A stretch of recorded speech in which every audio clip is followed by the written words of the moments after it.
যেমন অদ্বৈত আচার্য প্রভুর ইচ্ছা হলো সবাই কৃষ্ণ নাম করে, আমরাও কৃষ্ণ নাম করি, কিন্তু যদি গৌর নাম করতে পারতাম। তো উনি ভক্তগণকে বললেন, নীলাচলেই ভক্তগণ তোমরা এক সমবায় সৃষ্টি করো, এক দল করো।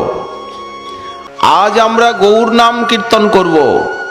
যে প্রভু আমাদের জন্য ভূলোকে এলেন গোলক ছেড়ে, যে প্রভুর কৃপায় আমরা সর্বত্র পূজিত, আদৃত, সম্মানিত, সেই প্রভুর নাম গুণ করব না? কিসের ভয়? প্রভু বাধা দেন, দেবেন, মানব না। নিত্যানন্দ প্রভু তিনি বললেন, বাহ, সুন্দর প্রস্তাব। সমস্ত ভক্ত শ্রীবাস আদি একত্রিত হয়ে তারা খোল করতাল নিয়ে নীলাচলের পথে পথে আজ গৌর নাম করছেন। তো তখন পদ পদাবলী ছিল না কিছু। অদ্বৈত আচার্য প্রভু নিজে বানিয়ে গাইছেন। নিত্যানন্দ প্রভু বললেন, আমিও বানিয়ে গাবো। শ্রীবাস পণ্ডিত সকলে বানিয়ে বানিয়ে যার যা ইচ্ছা গাইছেন। এমন তুমুল কীর্তন আরম্ভ হলো, আর কাশী মিশ্রালয়ের পাশ দিয়েই সেই কীর্তন চলেছে। সব গৌর দেশবাসী ভক্ত।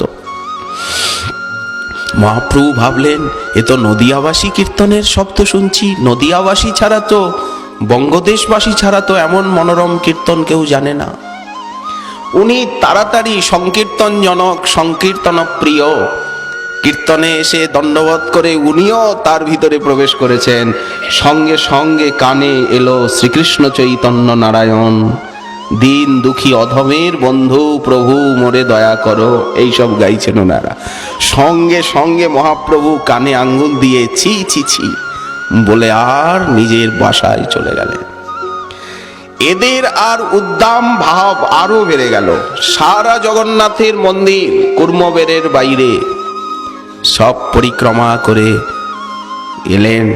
নীলাচলবাসী নূতন অবতারের এই নূতন নাম শুনে তারাও আনন্দে আত্মহারা হয়ে যোগ দিয়েছেন।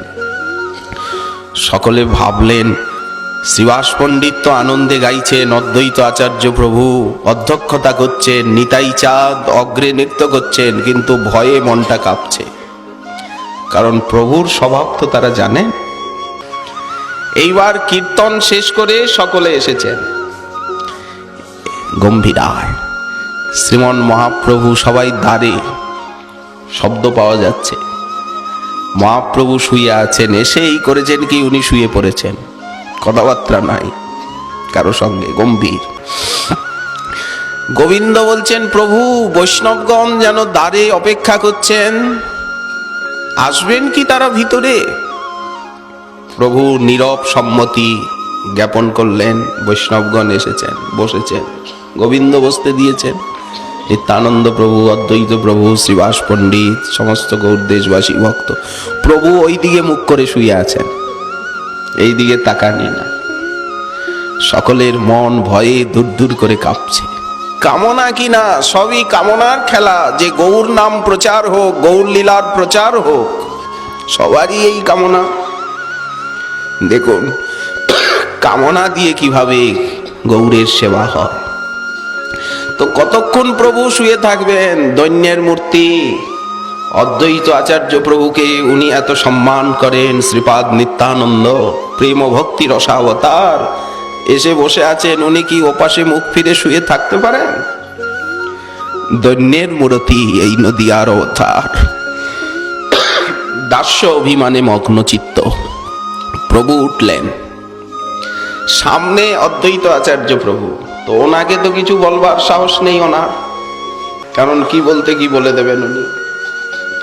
শ্রীবাস পণ্ডিতের দিকে তাকিয়ে বলছেন, পণ্ডিত, ভুবন মঙ্গল কৃষ্ণের নাম ছেড়ে দিয়ে আজ তোমরা কি গাইছিলে আমায় বোঝাও। তুমি তো পণ্ডিত, শাস্ত্র যুক্তি দিয়ে বোঝাও। শ্রীবাস পণ্ডিত হাতটা এমন করছেন। বলি, কি ইঙ্গিত করলে?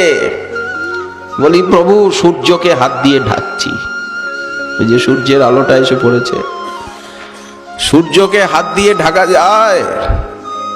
বলি, শ্রীবাস পণ্ডিত বললেন, তেমনি আসমুদ্র হিমাচল তোমার নামে গুণে মত্ত হলো, সকলে তোমায় জানলো, তুমি ক্ষীর সাগরের মধ্যে লুকিয়ে থাকতে পারলে না, এসে উপস্থিত হলে আমাদেরকে কৃপা করতে, আর এখন তুমি নিজেকে লোকাতে চাইছো?